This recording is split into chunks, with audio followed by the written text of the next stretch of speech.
Shalom. First and foremost, I want to give all praise, honor, and glory to Yahweh, Bahashem, Yahweh Shai, Bahashem, Rakah, Kadash. Double honors to the elders and the apostles, a great millstone.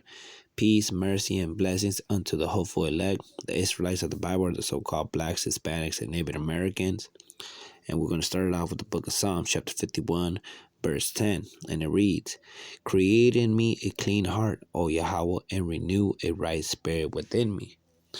So how does the Heavenly Father create a clean heart and renew a right spirit in us? Well, we go to the book of Psalms, chapter 119, verse 9.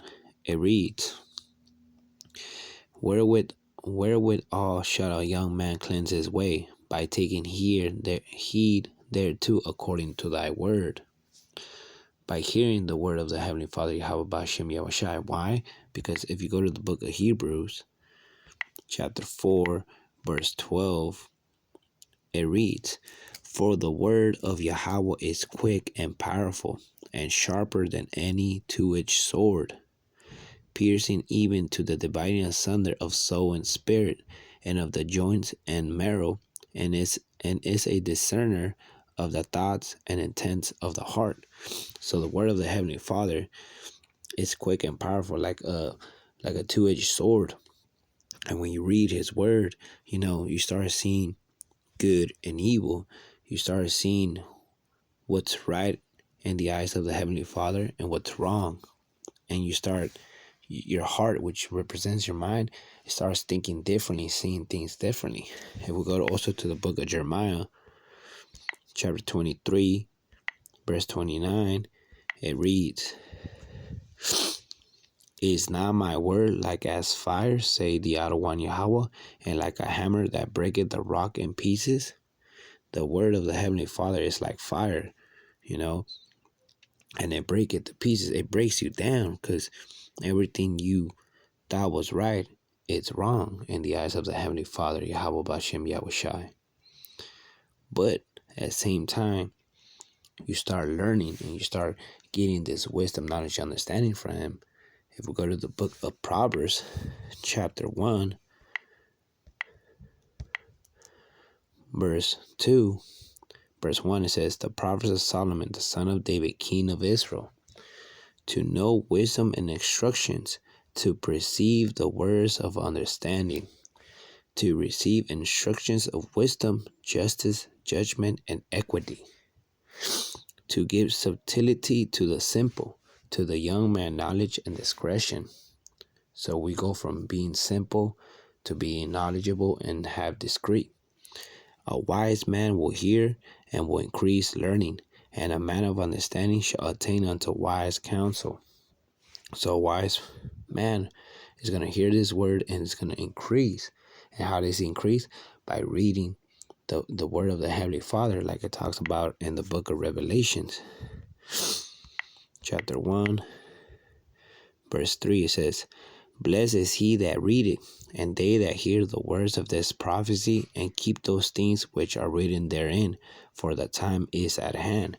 So we're blessed when we read the word of the Heavenly Father, Yahweh Bashem Yahushai, and we keep those things that are written therein, for the time is at hand, because we are in the last days. We go back to the book of Proverbs, chapter 1, verse 5. It says, "A wise man will hear and will increase learning." How do we increase learning? By reading, and that's a blessing. "And a man of understanding shall attain unto wise counsel." When we read the word of the Heavenly Father, we attain wise counsel, to understand our proverb and the interpretation, the words of the wise and their dark sayings. "The fear of the One Yahweh is the beginning of knowledge, but fools despise wisdom and instructions." So if we fear the Heavenly Father, Yahweh Bashem Yahushai, that is the beginning of knowledge. But other people who are fools despise wisdom and instructions. "My son, hear the instructions of thy father, forsake not the law of thy mother, for they shall be an ornament of grace unto thy head, and chains about thy neck." So it's going to be like ornaments. It's going to be like bracelets and chains around our body, spiritually and not physically. And we're going to be shining. If we go to the book of James, chapter 1, verse 22, because we're not only supposed to hear it, but we're supposed to be doers of it. It's the book of James, chapter 1, verse 22. But be ye doers of the word, and not hearers only, deceiving your own selves. So when we read and hear the words of the Heavenly Father, Yahweh Bashem Yahushai, we're supposed to be doers also. Apply it. We can't just be hearers and not apply it, but apply it in our daily lives. And that's going to make us walk in wisdom. If we go to the book of Baruch,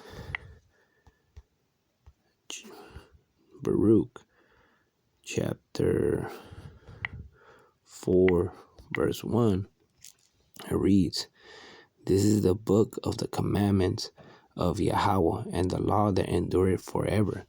So the law endureth forever. It has not been put away. It's enduring forever. All they that keep it shall come to life, but such as leave it, it shall die. But all those that keep this, law, statute, and commandments as best as they can by rehearsing a righteous act, will come to life, because this knowledge, wisdom, understanding gives you life. But as leave it shall die. But if you leave it, you will die, because you will go back to being wicked.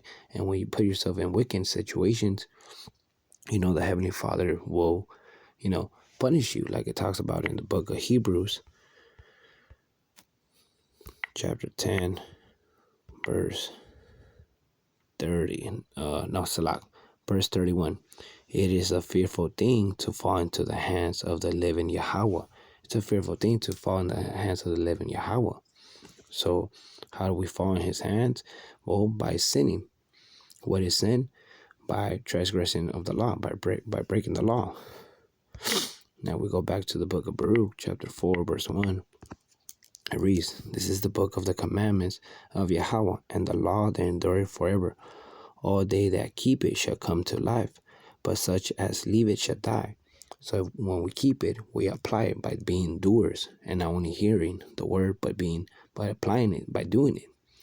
Verse 2, "Turn thee, O Jacob." Who's Jacob? Jacob is the son that Yahweh Hashem Yahushua made the covenant with, who before that was his father Isaac, and from Isaac was Abraham, and then later on Jacob became Israel. "Turn thee, O Jacob," who are the Israelites, who are the so-called blacks, Hispanics, and Native Americans, "and take hold of it, walk in the presence of the light thereof, that thou mayest be illuminated." So what is this light? It's this knowledge, wisdom, understanding. It will make you shine. If you go to the book of Deuteronomy, chapter 4, verse 6, it reads, "Keep therefore and do them, for this is your wisdom and your understanding in the sight of the nations, which shall hear all these statutes and say, Surely this great nation is a wise and understanding people. For what nation is there so great, who had Yahweh so nigh unto them, as the other one our Yahweh is in all things, that we call upon him for? And what nation is there so great, that has statutes and judgments so righteous as all this law, which I set before you this day? Only take heed to thyself, and keep thyself diligently, lest thou forget the things which thy eyes have seen, and lest they depart from thy heart all the days of thy lives. But teach them thy sons and thy sons' sons."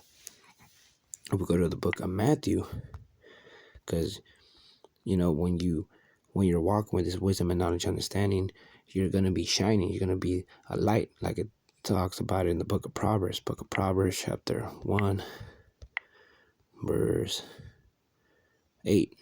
"My son, hear the instructions of thy father, and forsake not the law of thy mother." Who's the father? That's the Heavenly Father, Yahweh. What's the law? That is wisdom, knowledge, and understanding. The law, statutes, and commandments. Verse 9, "For they shall be an ornament of grace unto thy head, and a change about thy neck." So ornaments are bracelets, chains. What do? They shine. They make you shine. So if we go to the book of Matthew, this is Yahweh Shai, who the world ignorantly calls Jesus Christ. Book of Matthew, chapter 5, verse 16, it reads, "Let your light so shine before man, that they may see your good works, and glorify your Father which is in heaven." What is that light? Well, we go back to the book of Baruch, chapter 4, verse 1. It says, "This is the book of the commandments of Yahweh, and the law that endureth forever. All they that keep it shall come to life, but such as leave it shall die. Turn thee, O Jacob, and take hold of it. Walk in the presence of the light, therefore thereof, that thou mayest be illuminated." You're going to be shining. So we go back to the book of Matthew, chapter 5, verse 16. It reads, "Let your light shine before man." What's that light? That will be this wisdom, knowledge, understanding. "That they may see your good works and glorify your Father which is in heaven." Just like it said in the book of Deuteronomy, chapter 4, verse 6. "Keep therefore and do them, for this is your wisdom and your understanding in the sight of the nations, which shall hear all these statutes and say, surely this great nation is a wise and understanding people." So we go back to the book of Matthew, chapter 5, verse 16. Let your light so shine before man, that they may see your good works and glorify your Father which is in heaven. Verse 17. "Think not that I come to destroy the law or the prophets. I come not to destroy, but to fulfill. For verily I say unto you, till heaven and earth pass, one joint or one tittle shall in no wise pass from the law till all be fulfilled." So the earth, heaven and earth is still here. It hasn't passed, so the law is still in effect. But right now, we're keeping the law, statutes, and commandments as best as we can. Verse 19, "Whosoever therefore shall break one of these least commandments and shall teach man, so he shall be called the least in the kingdom of heaven. But whosoever shall do and teach them, the same shall be called great in the kingdom of heaven." And with that, I want to give all praise, honor, and glory to Yahweh, Bahashem, Yahweh Shai, Bahashem, Rakah Kadash, Shalom.